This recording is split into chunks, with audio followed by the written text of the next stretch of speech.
Thank you very much. Thank you. Please be seated.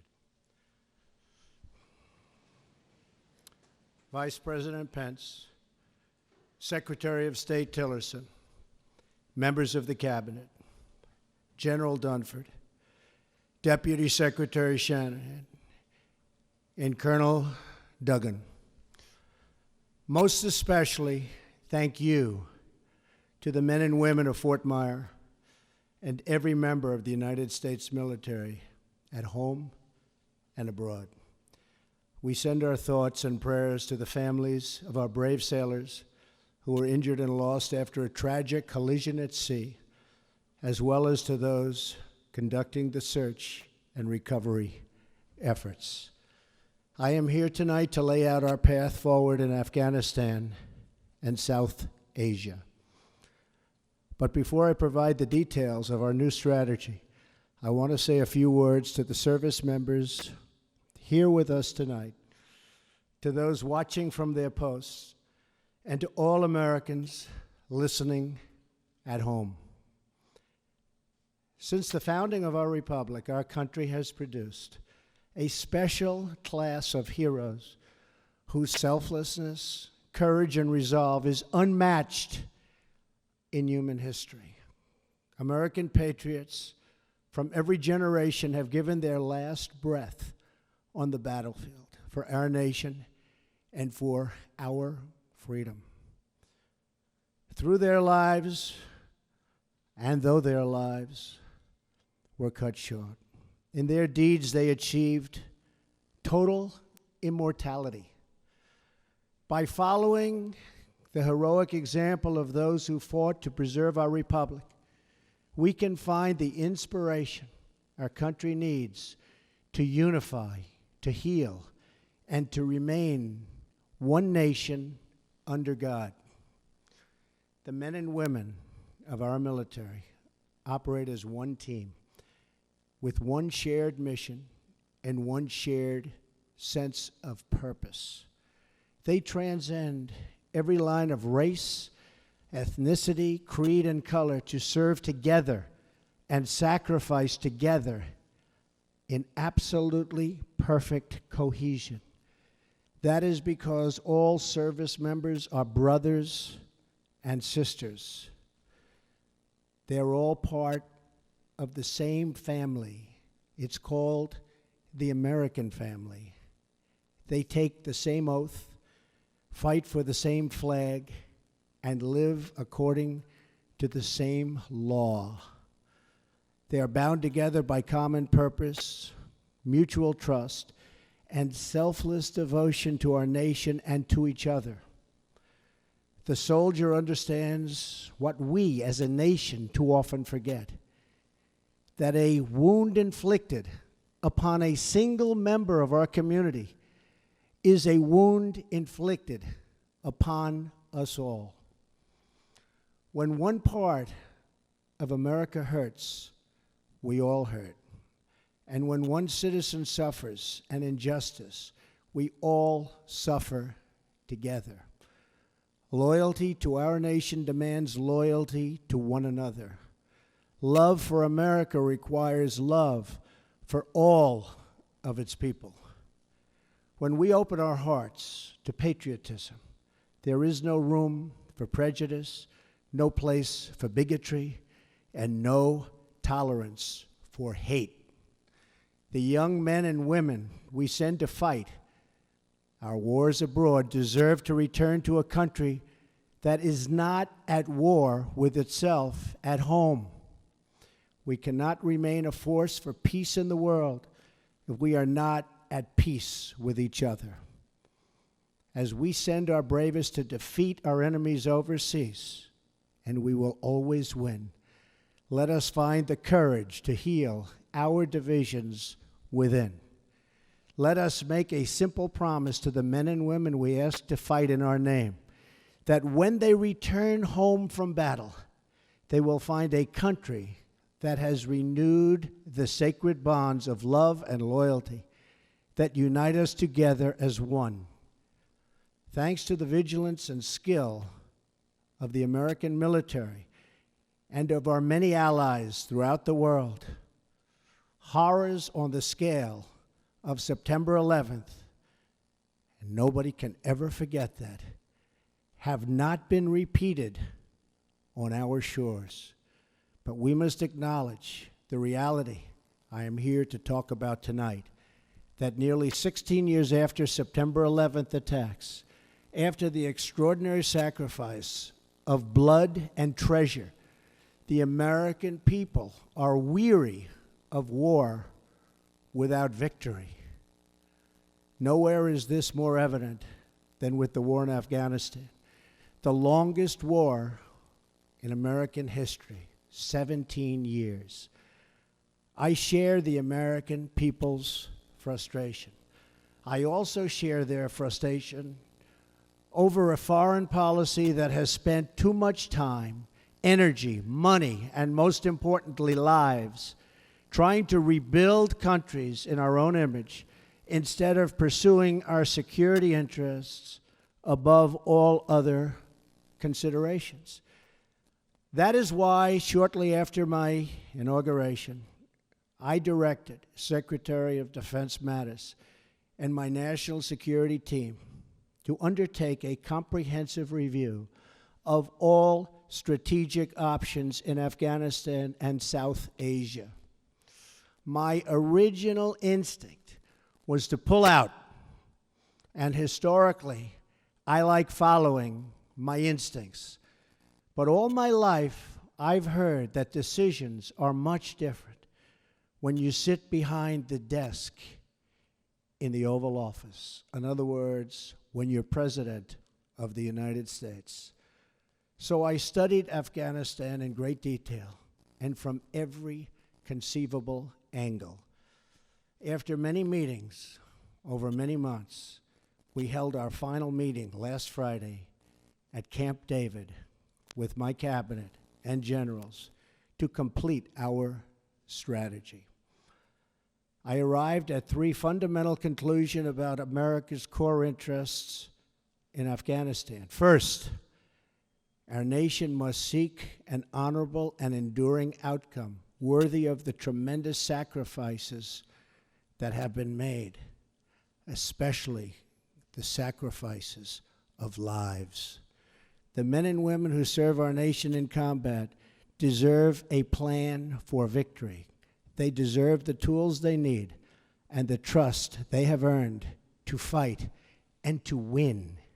Second, the consequences of a rapid exit are both predictable and unacceptable. 9/11, the worst terrorist attack in our history, was planned and directed from Afghanistan because that country was ruled by a government that gave comfort and shelter to terrorists. A hasty withdrawal would create a vacuum that terrorists, including ISIS and Al-Qaeda, would instantly fill, just as happened before September 11th. And as we know, in 2011, America hastily and mistakenly withdrew from Iraq. As a result, our hard-won gains slipped back into the hands of terrorist enemies. Our soldiers watched as cities they had fought for and bled to liberate and won were occupied by a terrorist group called ISIS. The vacuum we created by leaving too soon gave safe haven for ISIS to spread, to grow, recruit, and launch attacks. We cannot repeat in Afghanistan the mistake our leaders made in Iraq.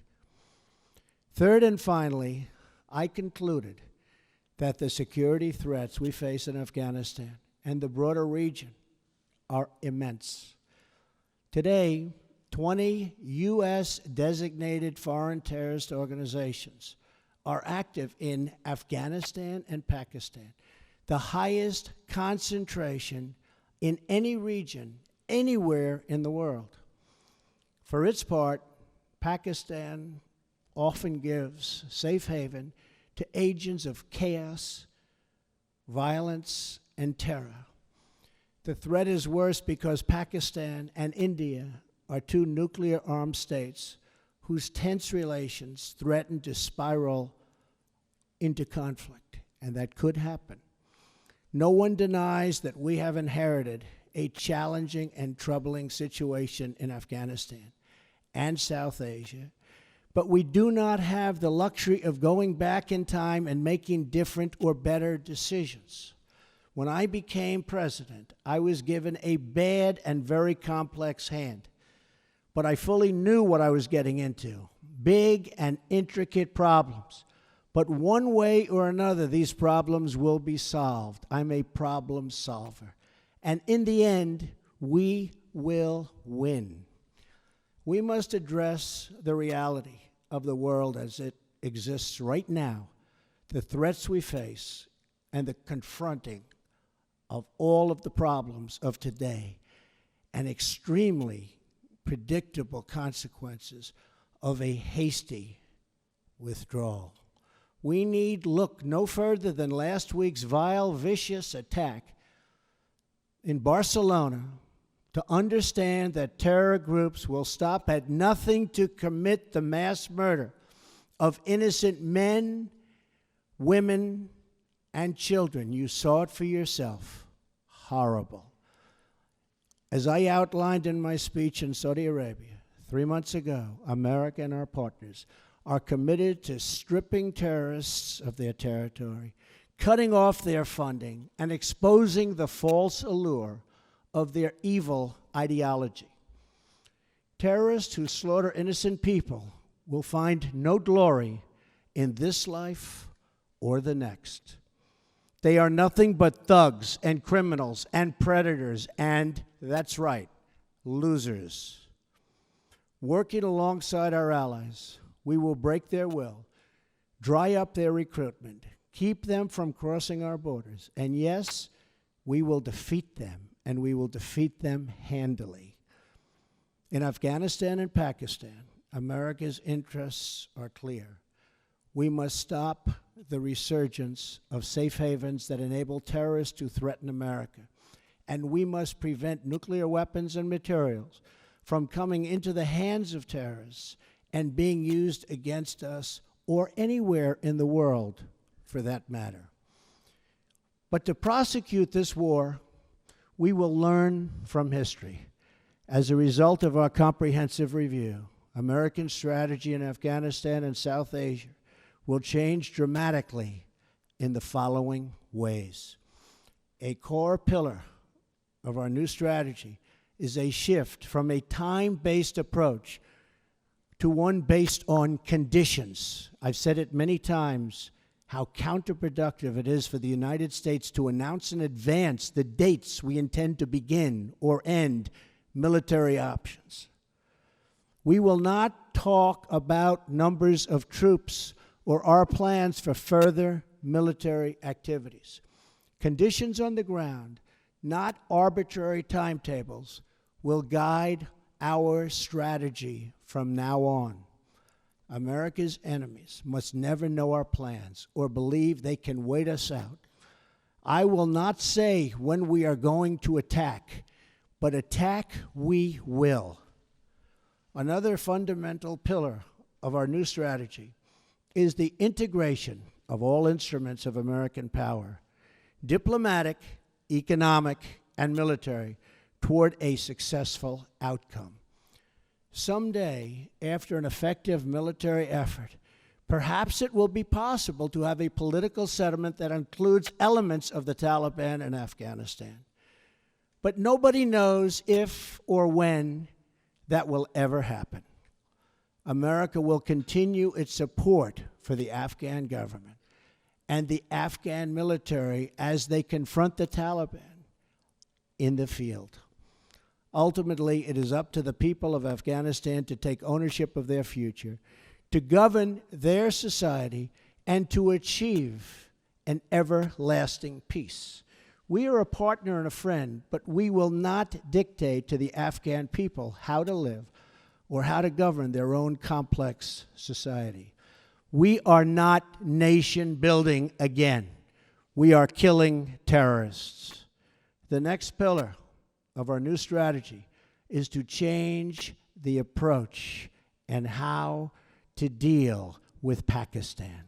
We can no longer be silent about Pakistan's safe havens for terrorist organizations, the Taliban, and other groups that pose a threat to the region and beyond. Pakistan has much to gain from partnering with our effort in Afghanistan. It has much to lose by continuing to harbor criminals and terrorists. In the past, Pakistan has been a valued partner. Our militaries have worked together against common enemies. The Pakistani people have suffered greatly from terrorism and extremism. We recognize those contributions and those sacrifices. But Pakistan has also sheltered the same organizations that try every single day to kill our people. We have been paying Pakistan billions and billions of dollars. At the same time, they are housing the very terrorists that we are fighting. But that will have to change, and that will change immediately. No partnership can survive a country's harboring of militants and terrorists who target U.S. service members and officials. It is time for Pakistan to demonstrate its commitment to civilization, order, and to peace. Another critical part of the South Asia strategy for America is to further develop its strategic partnership with India, the world's largest democracy and a key security and economic partner of the United States. We appreciate India's important contributions to stability in Afghanistan, but India makes billions of dollars in trade with the United States, and we want them to help us more with Afghanistan, especially in the area of economic assistance and development. We are committed to pursuing our shared objectives for peace and security in South Asia and the broader Indo-Pacific region.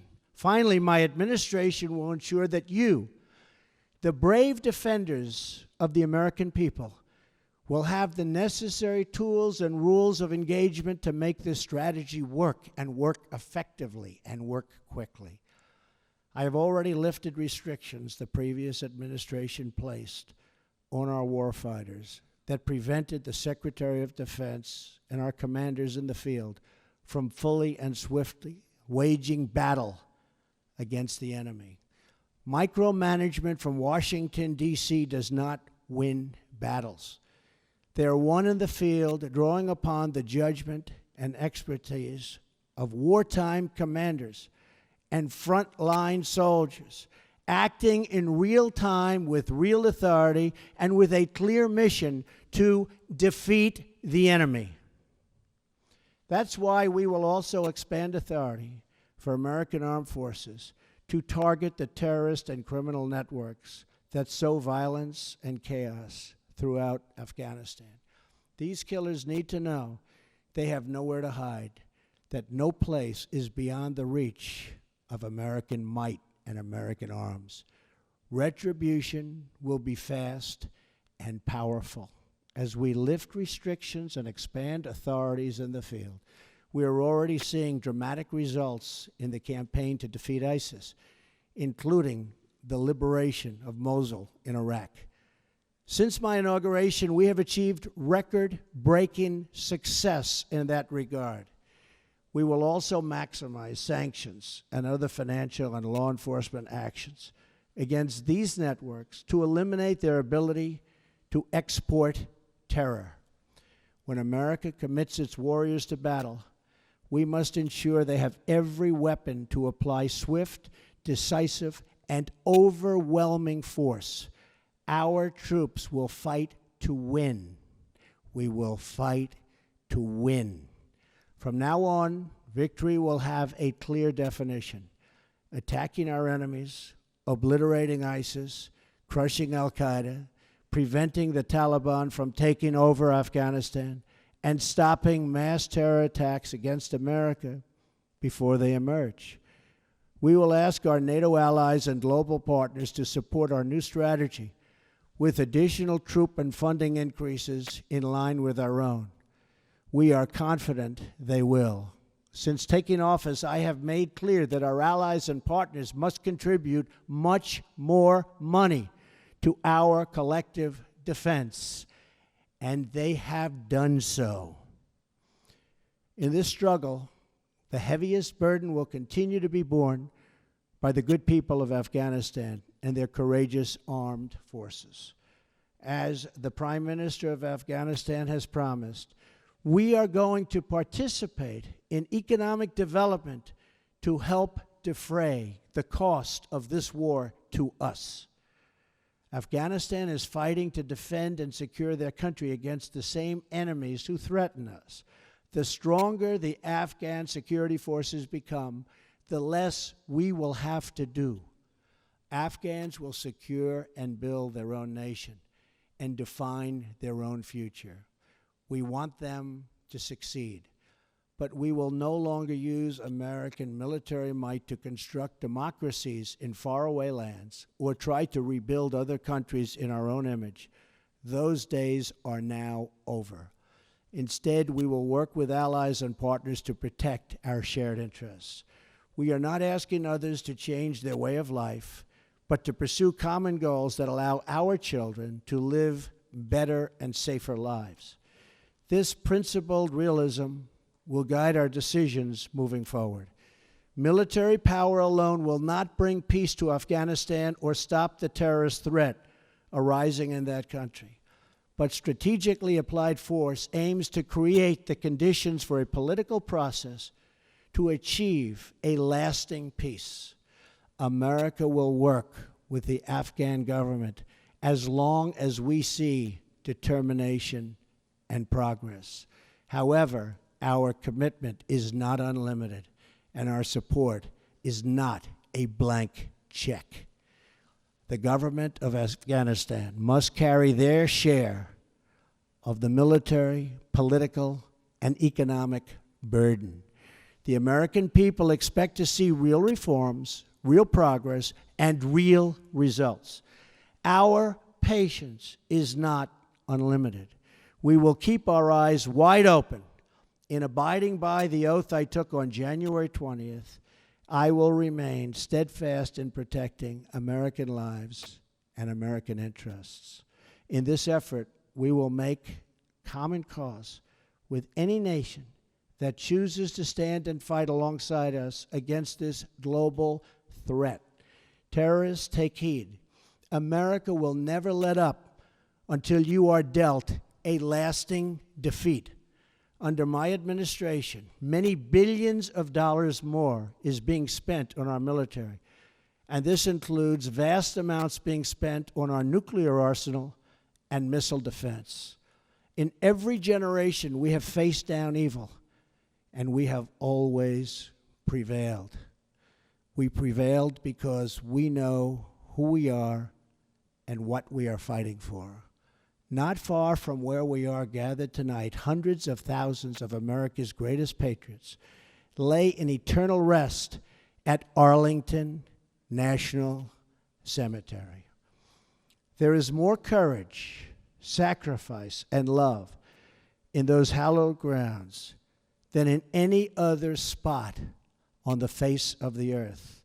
Many of those who have fought and died in Afghanistan enlisted in the months after September 11th, 2001. They volunteered for a simple reason. They loved America, and they were determined to protect her.